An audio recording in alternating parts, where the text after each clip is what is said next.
하나님 말씀은 사도행전 13장입니다. 사도행전 13장 1절, 2절, 3절. 제가 봉독할 때 하나님의 음성을 들으시길 바랍니다. 안디옥 교회에 선지자들과 교사들이 있으니 곧 바나바와 니게르라 하는 시몬과 구레네 사람 루기오와 분봉왕 헤롯의 젖동생 마나엔과 및 사울이라. 주를 섬겨 금식할 때에 성령이 이르시되 내가 불러 시키는 일을 위하여 바나바와 사울을 따로 세우라 하시니 이에 금식하며 기도하고 두 사람에게 안수하여 보내니라. 아멘. 한 주간도 평안하셨습니까? 우리는 지난 주간에 한 주간 동안 은사기도회, 은혜를 사모하는 특별기도회를 통해서 은혜를 받았습니다. 받으신 은혜들을 3355 모일 때마다 함께 이렇게 나누셔서 그 은혜가 더 풍성하게 만드시기를 바랍니다. 그래서 모일 때마다 드라마 얘기하고 자식들 얘기하고 다른 얘기 하지 마시고 받았던 은혜들 나누시면 그 은혜들이 더 풍성해집니다. 그러니까 한 주간 동안 은혜 받은 내용들 가지고 함께 나누시면서 은혜를 더 풍성하게 하시고 하나님께서 우리에게 허락하시는 그 은혜들이 더 풍성한 가운데 우리에게 주어진 삶들을 사시면 좋겠습니다.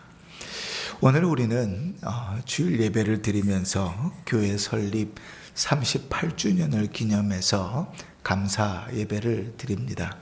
38년이라는 세월이 결코 짧지 않습니다. 작금의 시대에 교회가 점점 어려움을 당하는 모습을 보면 한 해 한 해 세월을 지나면서 교회가 존속해 있다는 것 자체가 얼마나 큰 하나님의 은혜인가 하는 것도 생각하게 됩니다.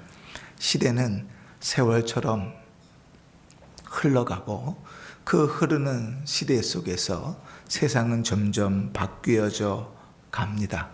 이런 변화되는 세상 가운데서 교회가 흐르는 물처럼 흘러가야 되고 고여있는 물처럼 썩어져 가서는 안 될 것입니다. 그런 의미에서 교회는 흘러가되 어디로 흘러가야 하는지, 어떻게 흘러가야 되는지를 잘 알아서 그 물길이 잘 흘러 하나님의 나라가 이 땅에 임하는 데 귀하게 쓰이는 교회가 되기를 바랍니다. 그런 면에서 우리 은평중앙교회가 하나님께서 세우신 그 뜻을 따라서 잘 이 시대 가운데서 흘러가고 교회의 사명을 감당하고 성도는 성도의 사명을 감당하는 그런 은혜가 있으면 좋겠습니다. 늘 이제 설립주일 때마다 고민을 합니다. 어떤 말씀들을 전해야 될까? 교회가 무엇인지, 교회가 어떻게 흘러가야 하는지 고민하면서 말씀들을 선택합니다. 쭉 지난 말씀들을 돌아보니까 작년에는 4절 말씀부터 이하 있는 말씀을 가지고 말씀을 나누었었습니다. 근데 올해는 그 위에 1절, 2절, 3절 말씀을 가지고 교회에 대해서 좀 나누어 보려고 합니다. 특히 안디옥 교회는 하나님께서 이방에 세우신 교회이고 이방의 교회를 세우셨음에도 교회가 참 어떤 모습으로 서야 하는가를 잘 보여주는 교회이기 때문에 우리 교회로서는 모델과 같이 세우고 나갈 수 있는 교회가 아닌가 그렇게 생각을 합니다.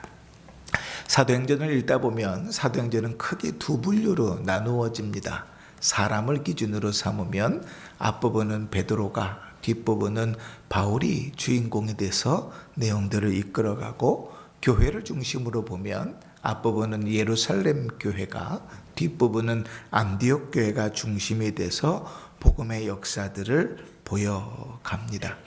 그런 면에서 안디옥 교회는 어떻게 하나님께서 이방 가운데 교회를 확장하시는가를 보여주는 아주 좋은 모델이 되는 것이지요. 오늘 본문 가운데서 안디옥 교회의 세 가지 특징을 보게 되는데, 첫 번째는 안디옥 교회는 기도하는 교회였다 하는 것입니다. 2절에 보면 이렇게 시작되죠. 주를 섬겨 금식할 때에, 그리고 3절에 보면 이에 금식하며 기도하고, 그 중간에 무엇이 있냐면 하나님께서 바나바와 사울을 따로 세우라 하시는 하나님의 말씀이 있습니다. 그런데 그 말씀을 중심에 두고 앞뒤로 뭐가 있어요? 기도하는 일이 있습니다. 교회가 하나님의 은혜를 구할 때 기도하는 일들을 멈춰서는 은혜가 구해지지 않습니다. 하나님의 은혜를 얻는 세 가지 방편을 칼빈은 말씀과 기도와 그 성찬이라고 이야기했는데, 하나님의 은혜를 얻기 위해서 기도하는 일들은 대단히 중요하죠. 그런데 기도하는 일이라는 것이 은혜를 얻기 위한 것이 아니라, 성경을 쭉 살펴보면 교회는, 성도는 당연히 기도하는 자이어야 합니다. 왜냐하면 내 힘으로, 내 능력으로 살아갈 수 없기 때문에 그래요. 그래서 교회는 늘 기도하는 교회여야 합니다. 아이, 무슨 당연한 말을 그렇게 하십니까? 라고 말할지 모르지만 우리의 모습만 봐도 기도하는 일들이 많이 소원해진 것들을 이렇게 보게 되지요. 이 시대가 점점 기도하지 않습니다. 이 시대에 점점 기도 소리가 교회마다 잘 들리지 않습니다. 기도하는 일이 쉽지 않죠. 옛날에는 우리는 금요철야 그랬어요. 그죠? 금요철야, 지금처럼 이름만 철야가 아니라 철야하면서 기도했죠. 밤을 새면서 기도했습니다. 저도 어렸을 때도 그 마룻바닥에 앉아서 그게 밤을 새며 기도했던 기억이 있습니다. 그리고 새벽 기도회가 끝나면 새벽 기도하고 집에 가는 거지요. 그런데 지금은 명목만 철야라는 이름이 남아 있습니다. 밤새서 기도하라 그러면 돈 준다 그래도 못한다 그러겠죠. 그죠? 쉽지 않습니다. 근데 교회는 기도하는 교회여야 합니다. 왜냐하면 기도하지 않고는 하나님의 일을 분별할 수 없고, 기도하지 않고는 하나님의 일을 행할 수 없고, 기도하지 않고는 모든 사단과 이단의 그 모든 일들로부터 분별하며 이겨낼 힘을 가지지 못하기 때문에 그렇습니다. 그래서 교회는 기도보다 앞서지 말아야 되고, 기도하며 일상을 진행해야 되며, 기도함으로 그 모든 일들이 맞추어져야 합니다. 안디옥 교회에 대단한 변화의 바람이 부는데, 그 대단한 변화의 바람의 가장 중심에는 안디옥 교회는 기도하는 일이 있었습니다. 이 당연한 일에 우리의 삶을 한 번쯤 비추어 볼 수 있기를 바랍니다. 우리가 기도하는 일에 열심을 내고 있는가? 기도하는 일을 통하여 하나님의 뜻을 분별하고 있는가? 기도하는 일을 통하여 하나님께 힘을 구하고 있는가? 기도하는 일을 통하여 하나님을 의지하고 있는가? 돌아보아야 할 일입니다. 교회는 늘 깨어서 기도해야 됩니다. 신자는 늘 깨어서 기도해야 됩니다. 우리 주님께서 마지막 겟세마네 동산에서 기도하실 때 제자들에게 기도를 부탁했습니다. 그것도 특별히 좀 잘 따르는 제자 몇 명만 탁 뽑아가지고 그들에게 기도를 부탁했어요. 근데 형편없었습니다. 꾸벅꾸벅 졸고 앉아 있었지요. 그래서 주님께서 오셔서 이렇게 말씀하십니다. 시험에 들지 않도록 깨어 기도하라. 기도하는 일은 우리가 시험에 들지 않도록 우리를 지키고 보호해 줍니다. 마음에 원하는 대로 살지 않고 하나님이 원하는 대로 살 수 있도록 우리를 돕습니다. 그럼에도 불구하고 주님을 더 열심히 따른다는 그 제자들조차도 또 자지요. 기도하지 않습니다. 누가복음 21장에 예수님께서 이렇게 말씀하십니다. 이러므로 너희는 장차 올 이 모든 일을 능히 피하고 인자 앞에 서도록 항상 기도하며 깨어 있어라. 기도하는 일이 우리에게 주어졌는데, 기도하는 일은 어려운 일이 있을 때, 문제가 생겼을 때만 기도하는 일이 아니라 항상 기도함으로 깨어 있어야 돼요.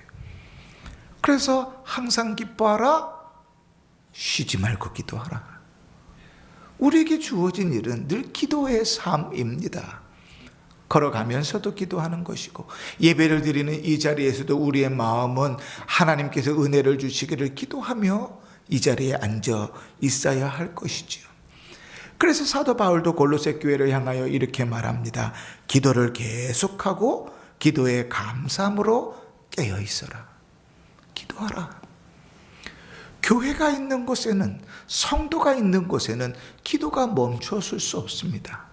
기도 없이 하나님의 역사는 일어나지 않고, 기도 없이 하나님의 일을 할 수 없습니다. 기도 없이 하나님의 교회를 지켜나가는 일은 불가능합니다. 38년의 세월 동안 교회가 존속해 왔다는 것은 하나님의 은혜입니다. 그러나 그 은혜 가운데서도 특별히 성도들에게 무엇을 발견하는가? 기도하지 않는 교회는 망하거든요.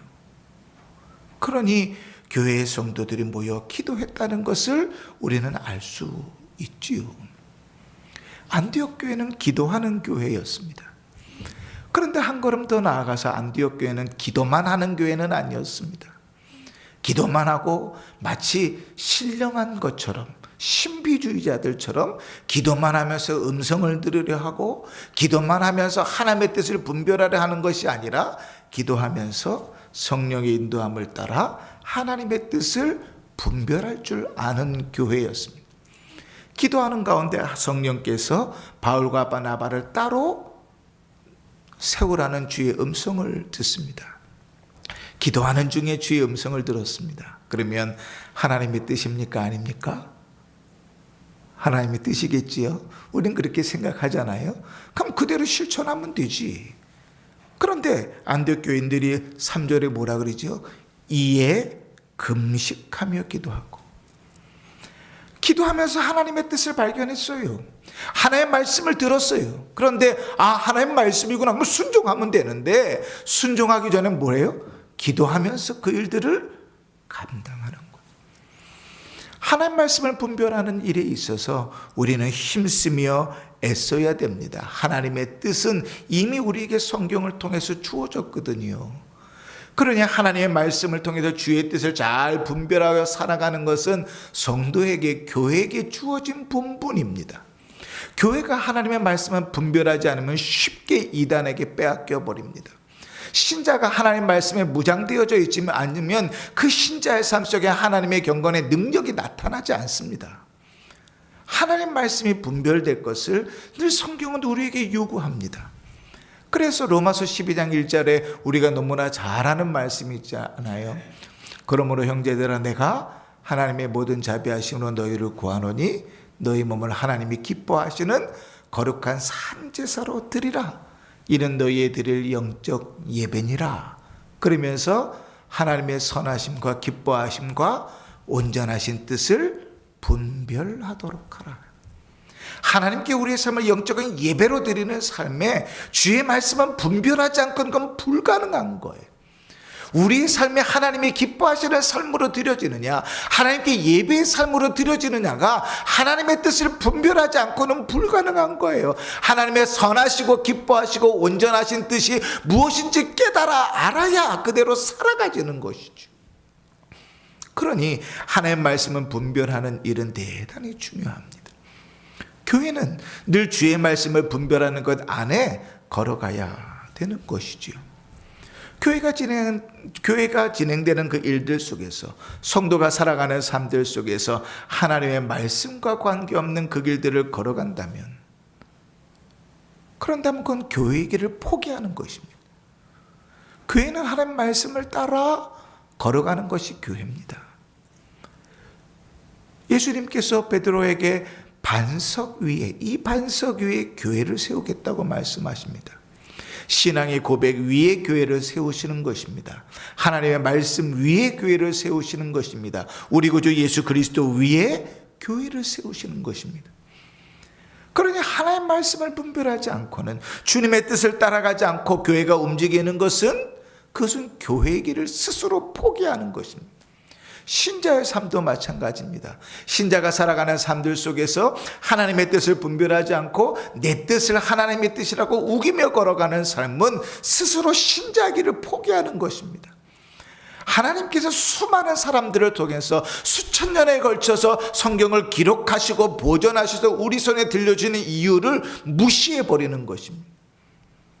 하나님이 우리 손에 말씀을 들려주신 이유는 그 뜻을 분별하여 그 뜻을 따라 살아가기를 원하시기 때문이지요. 그러니 교회는 주의 말씀을 분별하여 걸어가야 되고 성도의 삶은 하나님의 말씀을 따라 걸어가야 되는 것입니다. 여러분, 우리 교회가 하나님 말씀을 떠나서 그 길들을 걸어간다면 여러분 과감히 교회를 떠나십시오. 이것은 교회가 아닙니다. 38년이 됐든 380년이 됐든 중요하지 않습니다. 교회가 주의 말씀을 떠나 움직인다면 그 교회를 떠나십시오. 그건 교회가 아닙니다. 목사가 하나님의 말씀을 떠나 다른 것들을 가르친다면 교회를 떠나십시오. 아니면 교회 목사를 내보내십시오. 그건 교회가 아니거든요. 하나님 말씀을 분별해야 주의 말씀을 따라 그 길들을 걸어가는 것입니다. 그게 교회입니다. 그런데 여러분, 기도하는 것, 말씀을 분별하는 것 개념적으로는 참 쉽지요. 근데 실제로 그렇게 걸어가는 일이 참 어렵습니다. 쉽지만은 않아요. 그런데 이 안디옥 교회는 주님 앞에 기도하며 주의 뜻을 분별하며 그 길을 걸어가는 일을 주저하지 않았던 교회가 이 안디옥 교회입니다. 안디옥 교회는 먼저 변화를 두려워하지 않았어요. 우리는요, 시간이 지나면 지날수록 안주합니다. 저도요, 내 성격이 짜여져 있는 루틴을 벗어나는 것을 참 좋아하지 않습니다.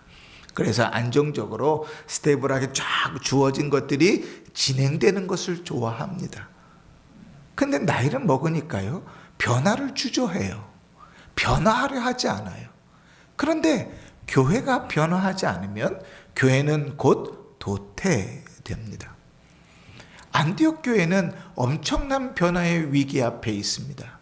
하나님께서 그들이 기도하는 가운데 성령을 통하여 음성을 들려주시기를 안디옥 교회의 바울과 바나바를 따로 세워서 선교사로 내보내라고 말씀하고 있습니다. 여러분, 교회가 이제 안정되기 시작했습니다. 5명의 지도자를 통해서 안디옥 교회가 든든히 안정되기 시작했고 이제 교회가 부흥하는 일만 남았는데 그 5명 중에 2명을 떼어서 선교사로 파송하라고 이야기하는 것입니다. 5명이 모여 있을지라도 별로 영향가 없는 사람 둘을 떼어서 내보내라고 한다면 그나마 그럴 수 있습니다. 교회 안에서 맨날 골치나 썩이고 문제나 일으키는 사람 둘을 택해가지고 선교사로 내보내라 그러면 교회는 할렐루야 박수치면서 그 일을 할 터인데, 하나님께서 콕 집어서 따로 세우라고 했던 바울과 바나바는 안디옥 교회의 유일하게 정통 유대인들입니다. 안디옥 교회에서 유일하게 하나님의 율법을 잘 알고 가르칠 수 있는 자들입니다. 근데 그들을 떼서 선교사로 내보내라는 거예요.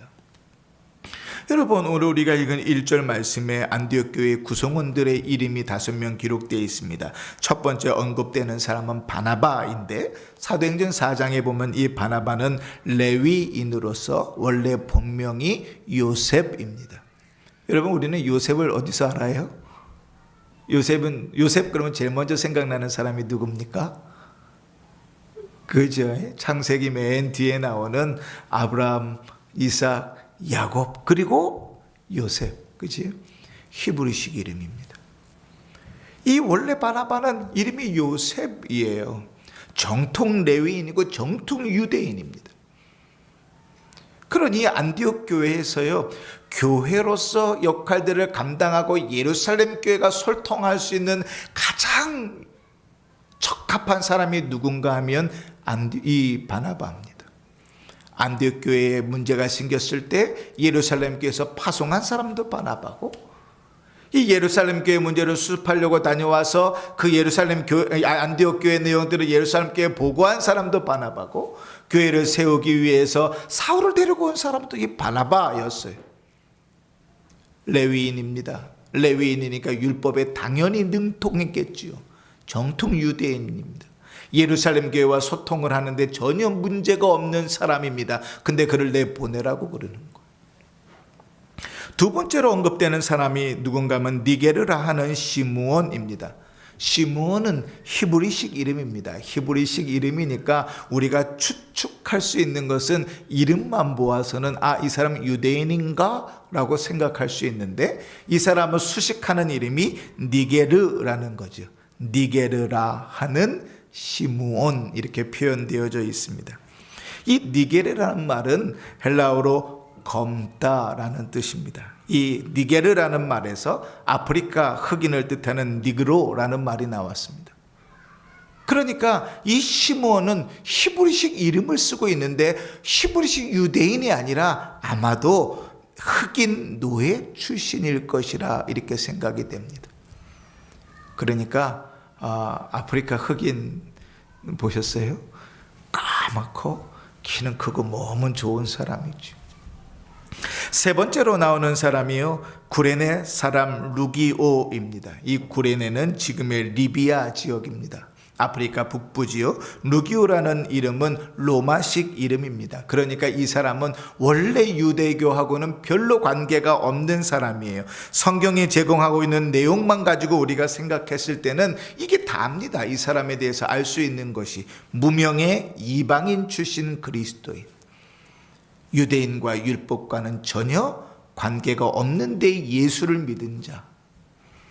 그 다음에 언급되는 사람이 분봉왕 헤롯의 젖동생 마나엔입니다.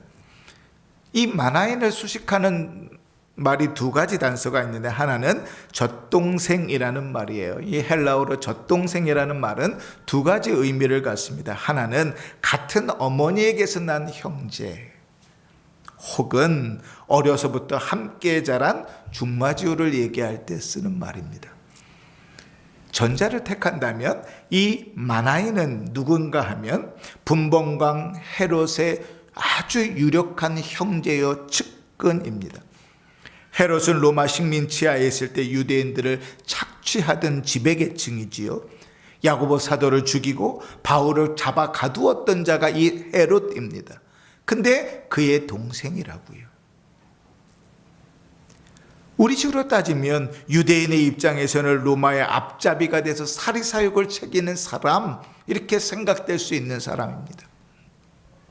그가 안디옥 교회의 교인이었어요. 그리고 마지막으로 언급되는 사람이 사울입니다. 이 사울은 베냐민 지파 사람인데, 이 베냐민 지파 사람들은 사울에 대한 자부심이 어마어마합니다. 왜냐하면 이스라엘의 초대 왕의 이름이 누구예요? 사울이잖아요. 어느 지파에서 났어요? 베냐민 지파에서 났거든요. 그러니까 베냐민 지파 사람들은 사울 그러면 그 자부심이 어마어마해요. 이 우리 민족의 가장 첫 번째 왕이 우리 지파에서 나왔는데 이름이 사울이야. 그래서 그런지 그 지파에 사울이라는 이름이 많습니다. 그런데 이 사울은 스스로 예수를 만난 다음에 그 이름을 버립니다. 그리고 바울이라는 낮은 자라는 이름을 쓰죠.